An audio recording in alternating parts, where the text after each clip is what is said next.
मध्य रेलवे का gate Dadar station है। 10533 लखनऊ मुंबई पुष्पक एक्सप्रेस। इस गाड़ी से आए हुए सभी यात्रियों का हार्दिक स्वागत है।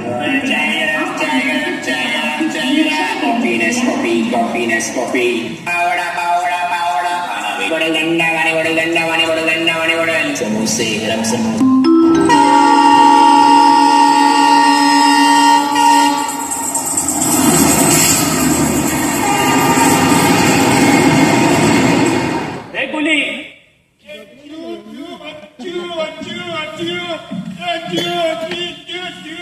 हे आई चल लवकर, आधीच खूप उशीर झालाय. ही ट्रेन जर सुटली ना तर खूप प्रॉब्लेम होती ना. चल लवकर. अरे हो हो, अरे जास्त जोरात चालणं जमत नाही रे बाळ मला.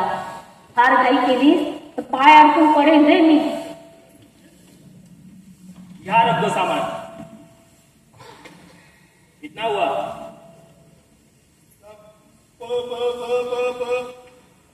50 रुपया. याद किया गया था मुंबई में जाने को गाड़ी 1130 उद्यान एक्सप्रेस 30 धीरे से आ रहा है। क्या 50 रुपया? इतना नहीं, 20 रुपया लो. 20 रुपये नाही साहेब, आमचा युनियन आहे. आम्ही एक मॅच 50 रुपये घेतो. आमची युनियन आहे बघा. हा बघा शेखर, दे रे त्या गरीब बिचाऱ्याला. अरे त्याच्या पोरा बाळांसाठी कष्ट करतोय तो. दे बघू. ते काय दे? ही हमाल लोक लुटतात बघ कशी. टॅक्सी स्टँड वरून इथे यायचे. 50 रुपये चांगला धंदा आहे. इतना नाही, 50 लो आणि परत कर मला बाकीचे. काही तुम्ही पहिले गेलाय 500 रुपये सुट्टे कुठे राहतो साहेब. त्यावेळी घेऊन येतो. हे बाबा, 500ची नोट घेऊन तू पळून गेलास तर तू थांब इथेच, मी पैसे सुट्टे घेऊन येतो. असं पण आमची अक्कलकोटची ट्रेन अर्धा तास उशीर आहे. थांब पोरा थांब. चोर वाटलं का मी? हा आम्हाला आपण चोरी नाही करत, मेहनतची खाता बघा. थांब पोरा थांब, मी देते पैसे. घे बाबा घे. आई थांब, तुझे तुला पैसे मी आताच पण करतो आणि प्रवासात खाण्यासाठी आपल्याला काहीतरी घेऊन येतो. अरे राहू दे रे, त्याची काहीच गरज नाही. पण आपण अक्कलकोटला कोणाकडे चाललोय?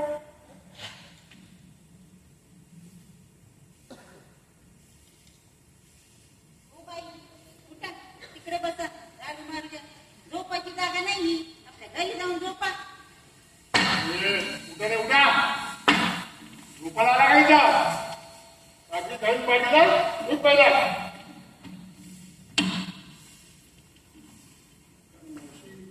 कुठल्या गावात जाताय? मी कुठेच नाही चालली हो. माझा लेख मला पहाटे उठून घेऊन आला आहे. अक्कलकोटला जायचं म्हणत होता तो.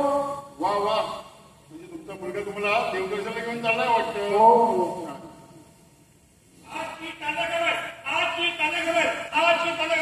महाराष्ट्र राजकारणात पुन्हा भूकंप. क्रिकेट स्पर्धेमध्ये भारताने केला 5-6 धारून करावा. 1700 तरुण घरातून बेपत्ता. सांगणाऱ्या 5 लाखाचं बक्षीस. आजची काळेगवर. अरे पेपरवाल्या, एक पेपर दे ना. काय कुठला तू? 5,000चा ना सगळा ढाका डॉक्टर टाईप. बोला साहेब कुठला तू? हे कुठलाही एक बातम्यांचे वेगळे सारखेच छापलेले असतात.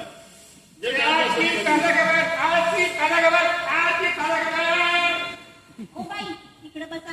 राजमार्ग मला. सभी यात्रियों से निवेदन है, प्लेटफॉर्म नंबर 5 से दूर रहे. एक तेज गाड़ी गुजरने वाली है. कृपया कोई भी यात्री पटरी पार ना करे. धन्यवाद. Attention please, a fast local is running out from the platform number 5. Please do not cross the railway line. Thank you. सर्व प्रवाशांना विनंती आहे, फलाट क्रमांक 5 पासून दूर उभे राहा. एक जलद गाडी जाणार आहे. धन्यवाद.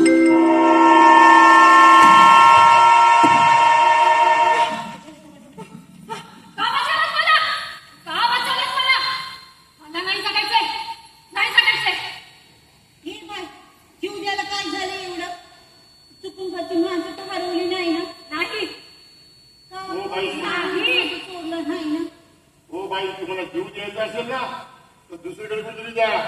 तिथे आमच्या माझ्या जीवनात त्रास देऊ नका. भरपूर कामं असतात आम्हाला. तुम्ही जीव देणार उद्या नंतर तुमचा फोटो येणार. तुम्ही जाणार झाला आणि तुमच्या मागे सगळी कामं आम्हाला विसरायला लागतात. समजलं ना? मुली तुला कुठं जायचं आहे? तुझी माणसं कुठे दिसत नाही. तू चुकून तर इकडे आली नाहीस ना? मी खूप चुकले. श्रीमती सगळ्यात मोठी मी केली आहे. आणि मी त्याशिवाय चुकलं क्षमा नाही मिळणार. नाही मिळणार. मरण खूप सोपं आहे बा, पण जगणं खूप कठीण. आपण मेल्याने प्रश्न सुटत नाही, कधी कधी खूप वाढतात. आणि तू चूक केली असेल ना तर मेल्यानंतरही तुला शांती लाभणार नाही. शांत हो, शांत हो. असा तिरीन खाली जीव देऊन कुणाचाच आपल्याला शांती मिळत नाही बघ. जरा आपल्या घरचा परिवाराचा तरी विचार कर. तुझ्या गळ्यामध्ये मंगळसूत्र आहे, जर आपल्या नवऱ्याचा तरी विचार कर. नवरा नवरा फसवलं. आता कोणाचा विचार करतो? हो बाई, आत्महत्या करणे हा गुन्हा आहे. तुम्हाला शिक्षा होऊ शकते. तुमचं नाव गाव पत्ता वगैरे सांग चल. मी पुण्याची आहे. माझे पती माझ्यापेक्षा 10 वर्षांनी मोठे आहेत. आम्हाला एक 5 वर्षाचा मुलगा पण आहे. म्हणाला माझा पती हिरो सारखा हवा होता. गोरा, देखना, फॅशनेबल, एकदम पिळदार शरीर. माझे पती एकदम साधे होतो, पण त्याने मला कधीच कुठल्या गोष्टीने रोकटोक केली नाही. ते मला खूप जीव लावतो. माझ्याच हट्टामुळे आणि आमच्या सासऱ्याचं वेगळे राहायला गेलो. ठीक आहे, ठीक आहे. मला आता आमच्या घरच्यासमोर हवा तेव्हा करून भेटलं. नंतर मी त्याकडे आकर्षित झाले. कारण त्याने माझ्यावर जादूच केली. तो जे बोलायचं ते मी करू लागलो. मला मिसिंग दागिने घेऊन जायचे. आणि मी माझ्या पतीच्या उशीखाली पळून लागले. शाबास. म्हणजे तुझ्याकडनं दागिने आणि पैसे काढून घेऊन तो भामटा तुला सोडून गेला असेल. हो. आता मी घरी जाऊ शकत नाही, कुठेच जाऊ शकत नाही. म्हणून मला माझा जीव त्याने आज शेवटचा पर्याय आहे. आज शेवटचा पर्याय आहे. शांत हो मुली, शांत हो. घे, पाणी घे.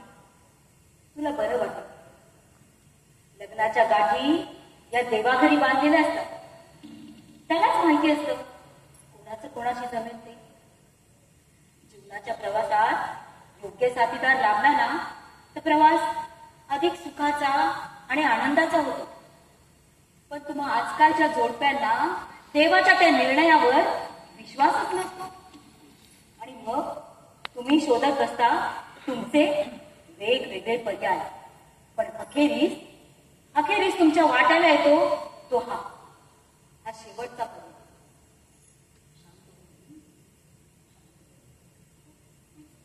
पण आता मला माझ्या बाळाची खूप आठवण येते. मी काय करू? तर मला घरात नाही गं. मी काय करू? आजकाल अशा फसवणुकीच्या खूप तक्रारी आमच्याकडे येत आहेत. तुमच्या शिकलेल्या आणि चांगल्या घरच्या मुली चुकीच्या निर्णयामुळे स्वतःचं आणि कुटुंबाचं आयुष्य खराब करतात. मला क्षमा कर. मी असं पुन्हा नाही वागणार. तुला क्षमा करणारे आम्ही हो. सांग तुझ्या घरी जा. तुझ्या बाळासाठी तरी तुला तुझ्या घरी गेलं पाहिजे. आणि तुझ्या नवऱ्याची मनापासून क्षमा माग. त्याग आणि क्षमा हे खरं प्रेम करणाराच करू शकतो. पण एक गोष्ट मात्र नीट लक्षात ठेव. एकदा झालेली चूक आयुष्यात पुन्हा कधीच करू नको बरं. विश्वासाचा नाजूक धागा एकदा तुटला ना की तो पुन्हा चांगला ओढून बांधावा लागतो. पण त्याला बसलेली गाठ ती मात्र आयुष्यभर चलत नाही. ही बाहेरची दुनिया लई डेंजर आहे बघ. रात्री अपरात्री एकट्या बाईला पाहिलं ना तर कोल्ह लांडण्यासाठी मागे लागतील. आणि काय बी असलं ना तरी आपलं घर परिवार आपल्याला कधी बी टाकत नाही बघ. तू आता एक काम कर, माझ्याबरोबर पोलीस स्टेशनला चल. त्या भामट्याच्या विरुद्ध तक्रार नोंदव. त्या भामट्याला पकडून तुझे दागिने आणि पैसे आम्ही तुला परत मिळवून देऊ. अगं पोरी, माझ्या मुलीसारखी आहेस तू. चल, मी तुला तुझ्या घरी पोहोचवतो, तुझ्या घरच्यांशीही बोलतो. खरं खरं असं शक्य आहे का? खरं असं शक्य आहे का? नक्की. हो सगळं ठीक होईल? नक्की शक्य आहे. स्वामींवर भरोसा ठेव, स्वामी सगळं ठीक करतो. स्वामी स्वामी.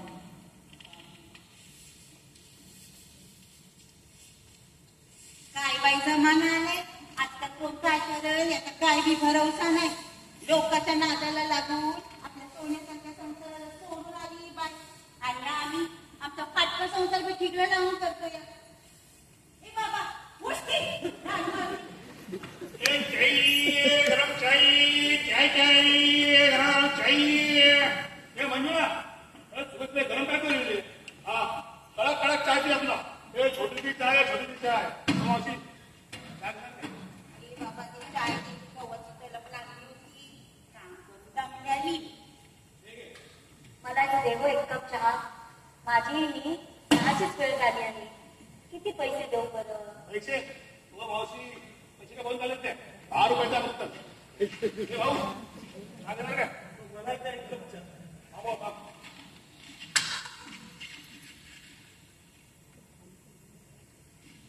हे भाऊ, हे तुम्हाला कडक चहा आपला. हा?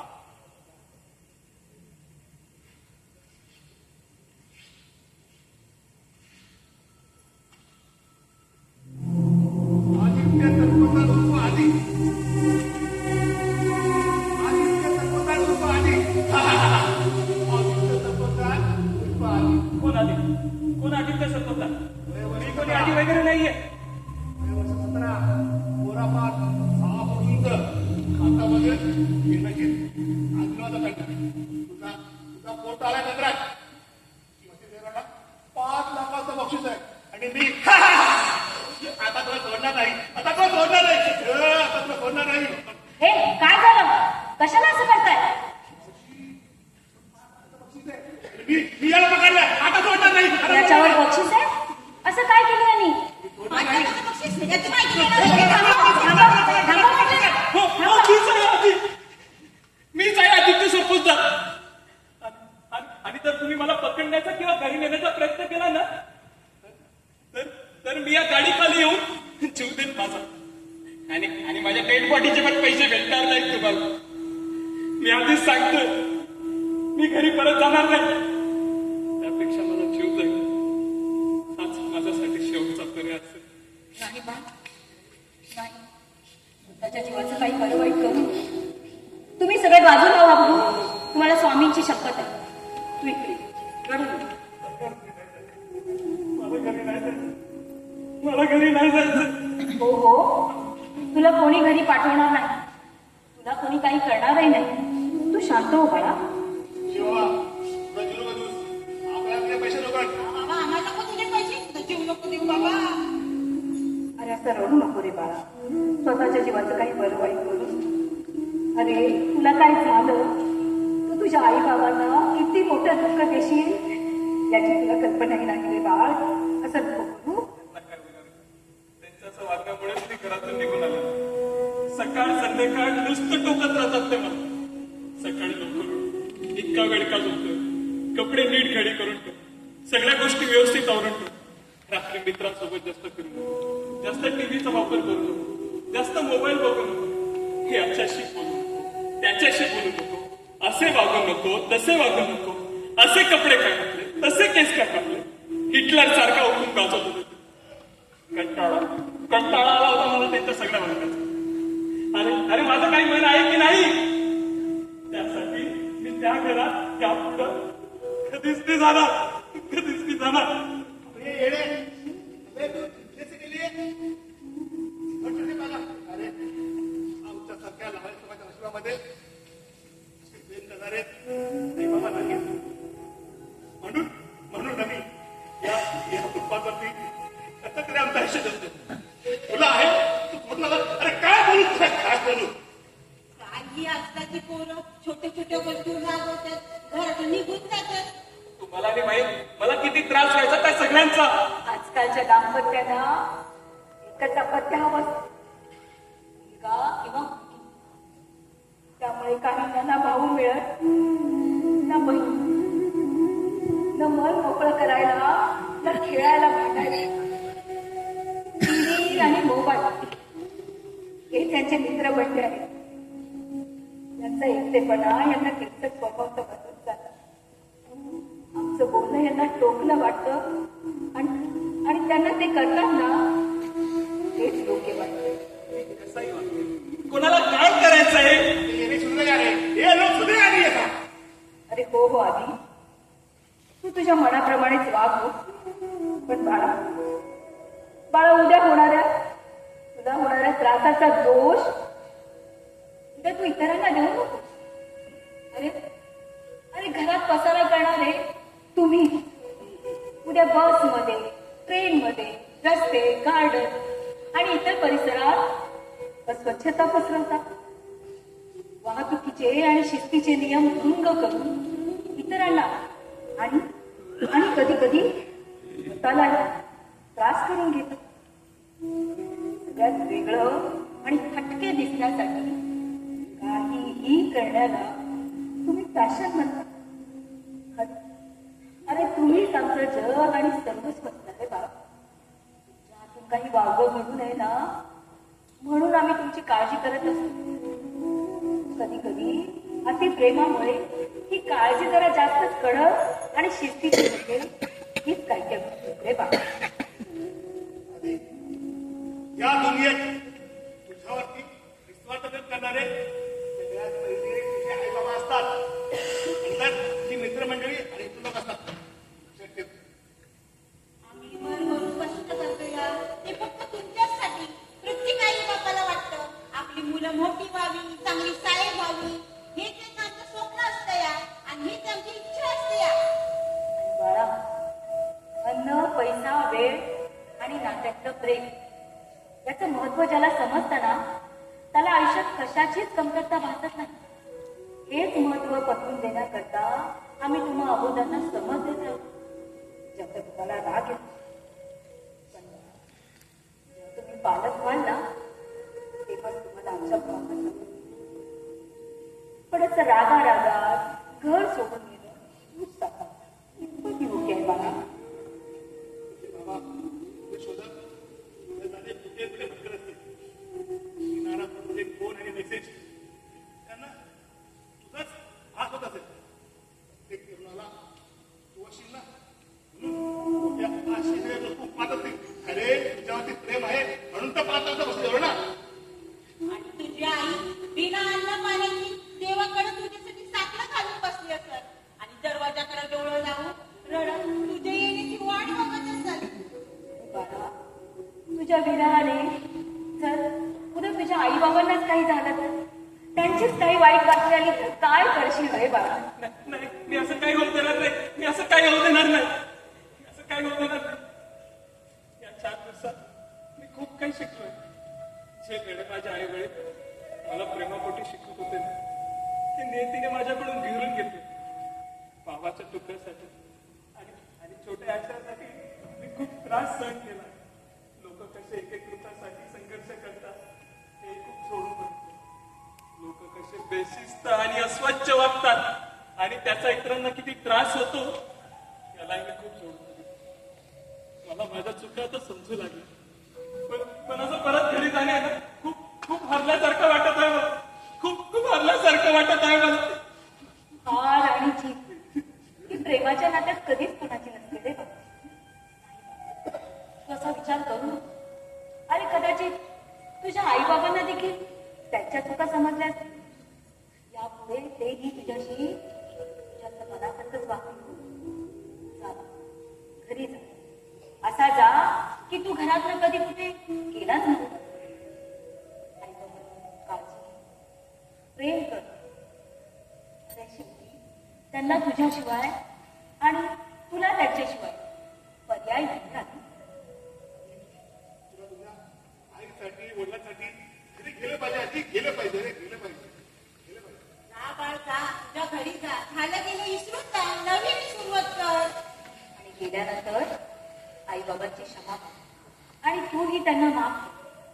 ते तुझ्या सगळ्या चुका पोटात घेऊन तुझ्यावर खूप खूप प्रेम करतो रे बाबा. खूप प्रेम करतो. माझा अति सोबत आणि या बालिशपणा त्यालाही बदलण्याचं प्रयत्न. मी असं घर सोडून यापुढे कधीच नाही जाणार. मी असं घर सोडून यापुढे कधीच नाही जाणार. पहिली प्रॉब्लेम नाही आहे ना, हे दादर स्टेशन का नाही का, मी आणि मंजुळा तुला कितीतरीच मिळेगा. लक्षात ठेव, आमच्याशी बोलून मस्त मन बघा करायचं. एक कप कडक चाय की प्याली तर त्याची एका टेन्शन खाली. नक्कीच मला पुढच्यामध्ये माझे नवीन मित्र भेटले. मी आताच घरी जाऊन सगळं काही ठीक केलं. त्यांनाही माझी खूप चिंता असेल. मी सगळं काही ठीक केलं. Thank you for everything. Thank you for चाहिए चाहिए चाय चाहिए मला चाय चाय चाहिए चाहिए. किती वेळ झाला अजून आला नाही. नको जाऊ म्हटलं तरी गेलं. हो मावशी, काय झालं? काय टेन्शन आहे काय? टेन्शन वगैरे काही नाही रे. माझ्या मुलाची वाट बघते मी. येईलच तो इतक्यात. ते काय मगाशी जे तुमच्याशी बोलत होते ते तर कव्वाचे गेले. हो ना, माझा मुलगा आहे. ट्रेनमध्ये काहीतरी खायला आणतो म्हणून गेलं. येतात तसे, येईलच इतक्यात. आणि नाही आले तर म्हणजे आजकालच्या पोरांचा काय बी भरोसा नाही. बिंदात म्हातारा माणसाला सोडून निघून जातात. नाही नाही हो, माझा मुलगा असा नाही. माझे संस्कार आहेत त्याच्यावर. तो असं कधीच करायचा नाही. तो येईलच इतक्यात. हे आई, हो मावशी, ती साहेब आली वाटतं. मी म्हणलं ना येते.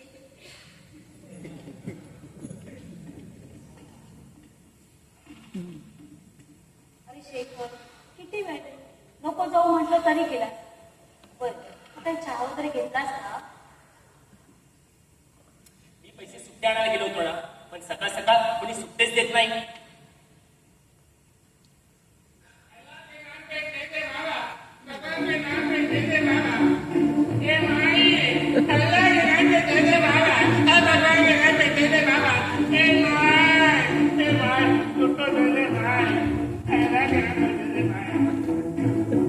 हा लेख आहे भिकारी. आपल्या देशामध्ये प्लॅटफॉर्मवर 100% हे भिकारी सापडणारच. हे सुट्टा नाहीये, आगे बढो. सांग 2 दिवसे खाना नाही खायचा. 3 दिवसे चाय नाही घ्यायचा. कसका पत्ती भी चलेगा. चिकन भी चलेगा. फोन पे भी चलेगा. अरे एकदा बोललो ना सुट्टे नाहीये म्हणून, का भिकाऱ्यासारखं मागे लागतोस? 500ची नोट आहे, कळलं? आगे बढो.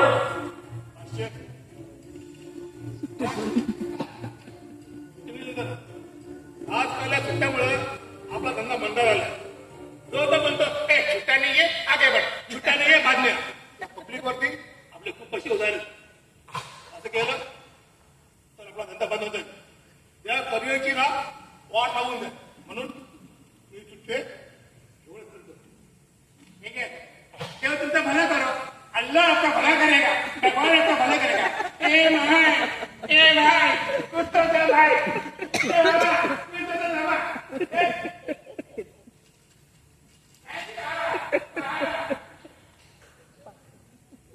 आई, हे घे तुझे पैसे. अरे शेखर, अरे खरंच याची काही गरज नव्हती. बरं, अक्कलकोटला पण का चाललंय? तुम्हाला काही सांगत का नाही? असा परक्यासारखा का वागतोय तू? मी असं का वागतोय? मला काय झालंय? मला सांग, काल तुझ्यामध्ये चित्रामध्ये भांडण का झालं? तुला माहितीये, काल रात्री 2 वाजता पायकीवरून मी घरी आलो. चित्राने मला सगळं काही सांगितलं. अरे अरे तिला वाईट वाटेल असं तर मी तिला काहीच नाही बोलली.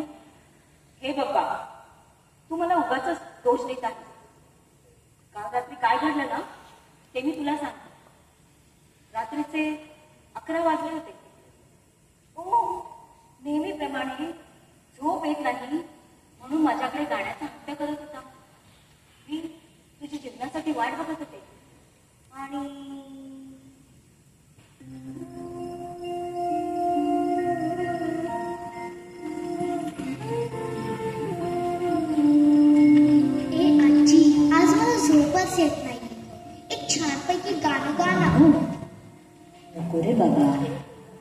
तिच्या आईला नाही आवडत मी गायलेलं.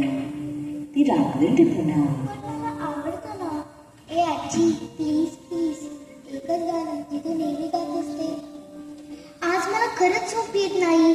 ए आजी आज तू माझ्याकडे झोप ना. तुझ्याकडे मी झोपले असते रे, तर तुझ्या आईला नाही आवडत. मी माझ्याच खोलीत झोपेल. हो हवं तर मी तुझ्यासाठी गाणं गाते. हा पण हट्ट नको हा करू का. काय ग बर आजी तेच गाणं गा ना आपल्या नेहमीचं.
आई तुम्हाला किती वेळा सांगितलं हे असं गाणं वगैरे गाऊन झोपवायच्या सवयी तुम्ही ओढला लावू नका.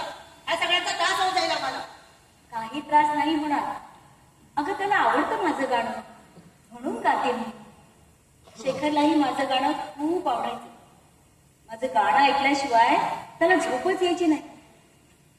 पण हा आला का नाही अजून. खूप वेळ झाला का याला यायला.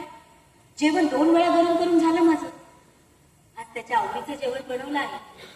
वरण भात, वालाची भाजी, आवळ्याचं लोणचं, पापड, श्रीखंड आणि पुरी. तोच म्हणाला होता खूप दिवस झाले चांगलं जेवलो नाही, तुझ्या हातचं कर काय. पण हा आला का नाही अजून. खूप उशीर झाला का त्याला. त्याचाच फोन होता आता. त्याला आधी पार्टी आली. उशीर होईल त्याला. बाहेर जेवण येणार आहे. काय मला पहिले का नाही सांगितलं याने. असं भरल्या घरात अन्नाचा अपमान करू नये. असं सतत पार्ट्या करणं, वेळोवेळी जेवणं, झोपणं याचे प्रकृतीवर वाईट परिणाम होतात. अगं शेवटी आपलं शरीर आपल्यालाच जपायला हवं. त्याला काही दुसरा पर्याय नसतो. हो आई, हे भाषण तुम्ही तुमच्या मुलालाच देत जा.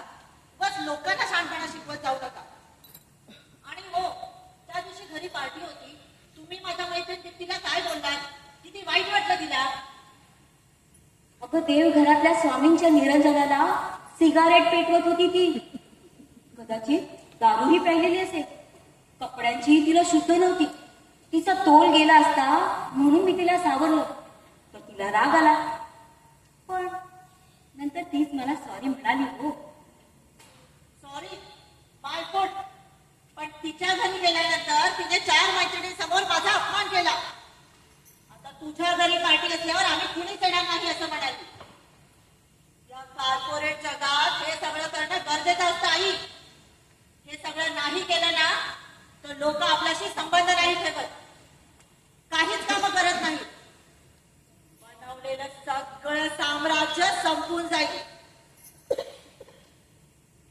हा जो 6.5 कोटींचा 4 BHK घेतला आहे ना 35व्या माळ्यावर, हा माझ्याच कष्टाने घेतला आहे. चित्रा भागवत निंबाळकर CEOचा आहे हा. शेखर निंबाळकर याला एकट्याला जमलं नसतं. आणि हो, यापुढे मी घरात काहीही करेन. तुम्हाला चोपडेपणा करायची काही गरज नाही. अगं चित्रा, काय बोलतेस तू हे. अगं मी तुझ्या आईसारखी आहे. असं उद्धट बोलणं तुला शोभत नाही. अगं ओमला दमा आहे. दारूचा उग्र वास, दारूचा वास, सिगारेटचा धूर याचा त्याला त्रास होतो. त्याला त्या दिवशी अस्तमाचा अटॅक आला होता. अगं तू एक आई आहेस. तुला तुझ्या बाळाची काळजी घ्यायला हवी. ओमची तुमची काळजी घ्यायला आणि स्वयंपाक करायला. घरात 24 तासासाठी जुली आहे, तुम्ही काळजी करू नका. यापुढे माझ्या घरात मी कोणाचाही आवाज खपवून घेणार नाही. चित्रा, हे घर विकत घेण्याकरता पैसे कमी पडले ना, तेव्हा माझ्या गावचं घर आणि शेती विकून पैसे दिलेत मी. त्यामुळे माझ्या पुढेही मी तुझा आवाज खपवून घेणार नाही. पैसे कमवण्याच्या राक्षसी हव्यासामुळे तुझ्यात गर्व चढला आहे. अगं अगं जुलीकडे होऊन कोमेजून जातो हेही तुला दिसत नाही. शेखरही तुझ्या हातातनं हल्ली निसटून चालला आहे. त्याच्यातला बदल मी पाहिला आहे. शेवटी संसार तुझा आहे, तुलाच तो सांभाळायला हवा. मी चित्रा भागवत निंबाळकर एका MNC ची CEO आहे. माझ्या हाताखाली खूप मोठी टीम काम करते. यात जास्त पुरुषच आहेत. दरवर्षी करोडोचा नफा मी माझ्या कंपनीला मिळवून देते. माझ्या हुशारीने मी इतकी मोठी कंपनी सांभाळते आणि तुम्ही म्हणता मी माझा संसार नीट करत नाही. माझ्यासारखं मॅनेजमेंट कुणीच करू शकत नाही. I'm the best. अगं हो चित्रा, हो, तू खरंच खूप हुशार आणि कर्तबगार आहे.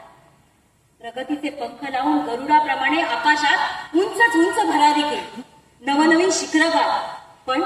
पण एक नजर घारीप्रमाणे नेहमी आपल्या घरट्यावरही ठेव. विजय मुकुट डोक्यावर शोभतो, त्याची नशा डोक्यात कधीच जाऊ देऊ नकोस. मी तुझ्या आईसारखी आहे म्हणून तुला काही बोलते, त्याचं वाईट मानून घेऊ नकोस.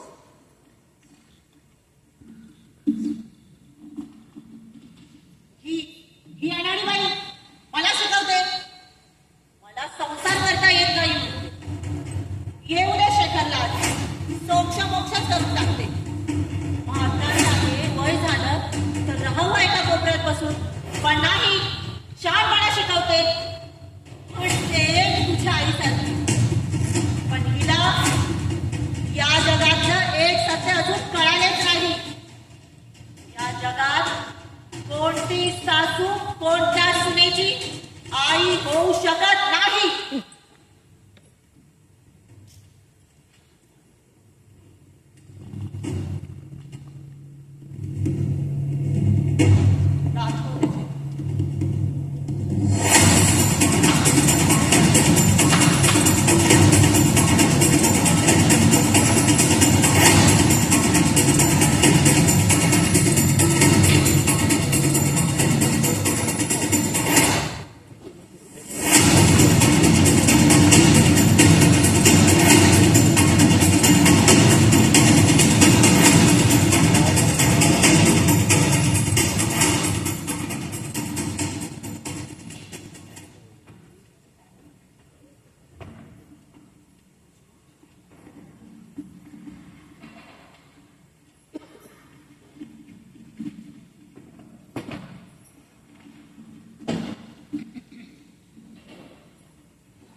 आई तू गप्प बस.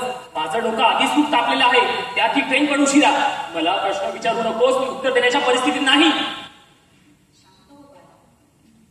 अरे असं चिडू नकोस रे. लहानपणापासून तू असाच आहे. छोट्या छोट्या गोष्टींवर चिडतो. स्वामी सगळं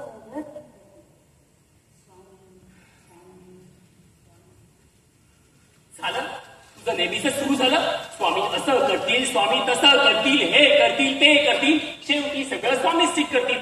तसं स्वामी नाही, अल्लादीन का जीन आहे. चुटकी वाजवतील आणि लगेच इथे एक अक्कलकोटची ट्रेन येऊन उभी राहील. अरे अरे बाळ, अरे स्वामींबद्दल असं वाईट बोलू नये. पण आपण अक्कलकोटला का चाललोय? कोणाकडे चाललोय? इकडे तर आपलं कोणीच राहत नाही. पहाटे 4 वाजताच तुम्हाला उठवलं आणि अंधारातलंच आपण घरातलं निघून आलो.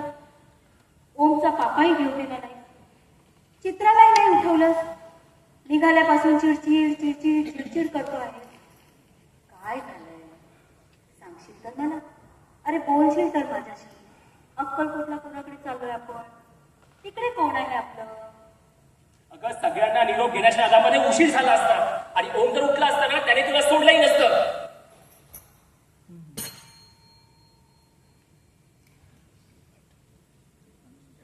चित्रालाही नाही सांगितलं, तिलाही काही बोललं नाही. हे बघ आई, तुला स्पष्टच सांगतो, चित्राला तुझं वागणं जराही पटत नाही. अगं तुझ्यामुळे आमच्या दोघात सतत भांडणं होतात. अगं चित्रा ही अशी शिकलेली अशी टॅलेंटेड नारी आहे. ऑफिसमध्ये तुझ्या हाताखाली 100 माणसं कामं करतात आणि तू तिच्या सुद्धा काढतेस. म्हणून मी ठरवलंय तुला स्वामींच्या मठात अक्कलकोटला वृद्धाश्रमात सोडायला घेऊन चाललोय. काय? होय, आणखी कुठलाच पर्याय नव्हता माझ्याकडे. हाच पर्याय उरला होता माझ्याकडे आणि हेच तुझ्याही भल्याचं आम्हाला वाटतं. तू तिथे मस्त आरामात राहशील आई. मस्त मोठा रूम आहे, attach bathroom, hill view, VIP package जिथे बघाय तुझ्यासाठी. काय म्हणाला? तुझ्याकडे माझ्यासाठी पर्याय नाही? लग्न झाल्यानंतर 3 महिन्यातच मला दिवस गेले. त्यानंतर अचानकच मला फिट येऊ लागली. बाळ किंवा माझा जीव या 2 मध्ये मला पर्याय निवडायचा होता. स्वतःच्या जीवाची पर्वा न करता मी तुला जन्म देण्याचा पर्याय निवडला. तुझ्या या सरकारी नोकरी करता त्या अधिकाऱ्यांनी 10 लाखाची लाच मागितली. माझे पारंपरिक वडलोपारची दागदागिने किंवा तुझी नोकरी, या 2 पर्यायापैकी मी तुझ्या नोकरीचा पर्याय निवडला. अरे तुझ्या या अशा स्वभावामुळे चित्रा तुझ्याशी लग्नालाही तयार नव्हती रे. तिच्या आईवडिलांकडे पदर पसरला, तुझ्याच भल्याचा विचार केला आणि आता माझ्यासाठी तुझ्याकडे पर्याय नाही. हे बघ आई, तू वाईट म्हणून घेऊ नकोस. पहिले असं हे सगळं परदेशामध्ये होत होतं, पण हल्ली आपल्याकडे हे बरेच जण करतात. आता चित्राची मैत्रीण दीप्ती, तिने तर तिच्या सासऱ्यांना हरिद्वारला नेऊन सोडलंय. पण हा ते जरा लाभ आणि खर्चिक. पण हा मी तुला दर दिवाळीला नक्की भेटायला येईल, नवीन साडी घेऊन. नवीन साडी? अरे वयाच्या 18व्या वर्षी मी विधवा झाले. तू पोटात असताना तुझे वडील ट्रेन ऍक्सिडेंट मध्ये वारले. हे बाळ पाडून टाक, उभं आयुष्य तुला काढायचं आहे, उभा जन्म तुझ्या समोर ठेवला आहे, असं लोक बोलत होते रे. पण मी तुला जन्म दिला. अरे तुला त्रास होईल ना म्हणून दुसऱ्या लग्नाचा विचारही नाही केला. तुला चांगलं शिक्षण मिळावं, तू चांगला सुखावतात राहावास याकरता लोकांची धुनी भांडी, शिवणकाम, घरकाम सर्व तुला कशाची कमतरता भासू दिली नाही. सर्व दुःख मी एकटीने पचवलं. अरे सणासुदीला तुला नवीन कपडे घेऊन देत होते, मी जुनच पैसे होते रे. हे बघ आई, हे सगळेच पालक करतात, यात तू काय नवीन नाही केलंस. आणि हो, मला जन्म द्यायला मी नव्हतं सांगितलं तुला. अगं करायचं होतं दुसरं लग्न, तुला कोणी अडवलं होतं का? आणि हा इतके वर्ष मीही तुला सांभाळलं ना. अगं मागच्या गणपतीमध्ये आम्हाला हिच्या गावी जायचं होतं, तर ऐन वेळेस तुला हार्ट अटॅक. 10 लाख रुपये खर्च केले तू तुझ्यासाठी. मीही खूप काही केले तुझ्यासाठी, पण मी कधी काही बोललो का? आणि चित्रा घरी आली की तू तिला सतत भांडतेस. मी तरी काय करणार? मी भांडते? अरे भरल्या घरात तुम्ही अन्नाचा अपमान करता, ताजं बनवलेलं अन्न खात नाही, दुसऱ्या दिवशी सकाळी ते फेकावं लागतं. सतत पार्ट्या करता, आठवड्यातून 4-5 वेळा ही बाहेरचं अन्न आणून त्या मुलाला खायला देते रे. अरे त्याची तब्येत बिघडते, तो आजारी पडतो, म्हणून मी बोलते तर मी भांडते. 7 वर्षाच्या मुलाला महागडा मोबाईल आणि पैसे देऊन ही चुकीची शिकवण देत आहे हे जर तिला सांगितलं तर मी भांडते. रात्री बेरात्री कधीही उशिरा घरी येते, चोरून सिगारेटी ओढते आणि काही सांगायला समजवायला गेलं ना उद्धट उत्तर देते. संसारात तिचं जराही लक्ष नाही. अरे पैसा कमवायचा कशासाठी रे? जर सुख उपभोगता येत नसेल आणि राक्षसी महत्वाकांक्षा घर नाचवते, माझ्या या सांगण्याला समजवण्याला भांडणाचं रूप तिनेच आणलं आणि हा दोष माझा. हे बघा आई, सगळ्यात पहिलं सिगरेट होणं हे कॉमन आहे. अगं या कॉर्पोरेट जीवनशैली हे सगळं करावं लागतं. अगं पार्ट्या करणं म्हणजे स्टेटस आहे. पार्ट्या जर नाही केलं ना तर लोक नावं ठेवतात, गावंढळ म्हणतात. अगं चित्रा खूप हुशार आहे. उगाचच का आम्ही मुंबई सारख्या शहरामध्ये 4 BHK फ्लॅट घेतलाय. अगं 30 लाखाची तर फक्त फॉर्च्युनर आहे आपल्या दारामध्ये. आपल्या घरात सगळ्या कामासाठी गडी आहेत, अगदी ओमला सांभाळायला सुद्धा. आणि चित्रा घरी आली की तू उगाच बडबड करतेस. अगं किती टेन्शन असतं तिला ऑफिसच्या कामाचं. ती एकटी तरी बिचारी काय काय सांभाळणार. म्हणून आता तुला सोडून आल्याशिवाय माझ्याकडे दुसरा पर्याय नाही.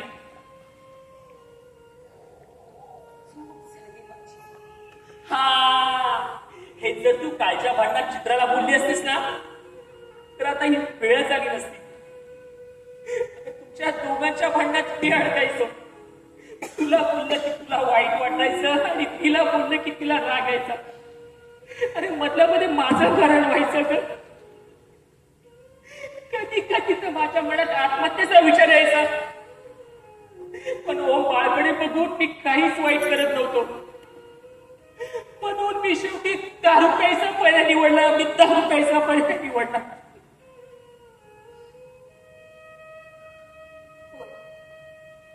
खरंच चूक झाली माझी. वेळोवेळी मी चुकीचे पर्याय निवडत गेले. स्वतःचा जराही विचार न करता तुझा विचार केला. तुझा संसार सुखाचा व्हावा म्हणून देवाकडे सतत मागत राहील. तुझ्या मुलाला चांगली शिस्त आणि संस्कार देण्याचा प्रयत्न केला. अरे बाळ, अरे चुकीच्या सवयींनी आणि वाईट वागण्याने परिणाम वाईटच होतील ना रे बाळ. आता तुझ्या त्या 4 खोल्यांच्या मोठ्या घरामध्ये कुठल्याही कोपऱ्यात मला जागा नाही. त्याच घराचे वासे शाबूत राहावे म्हणून मी झटले. ही चूक केली का?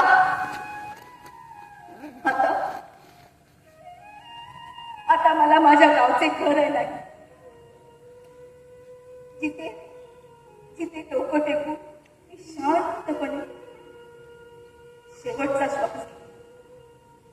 तुझ्यासाठी मी सर्व गमावले. ही चूक केली. तुझ्यासाठी आणि ओमसाठी असं विनाकारण अवलंबून जीवन जगत राहिले. ही एकच चूक केली.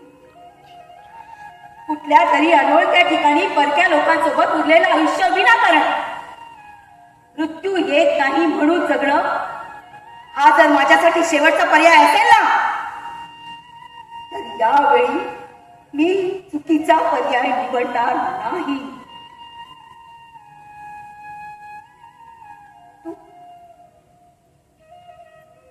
तू सदा सुखी राहा रे माझ्या बाळा, सदा सुखी.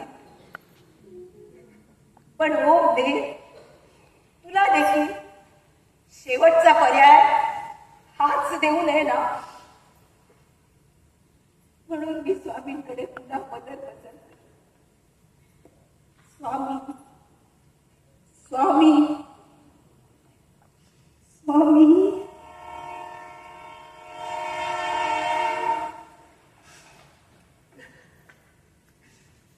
ट्रेन आली वाटतं.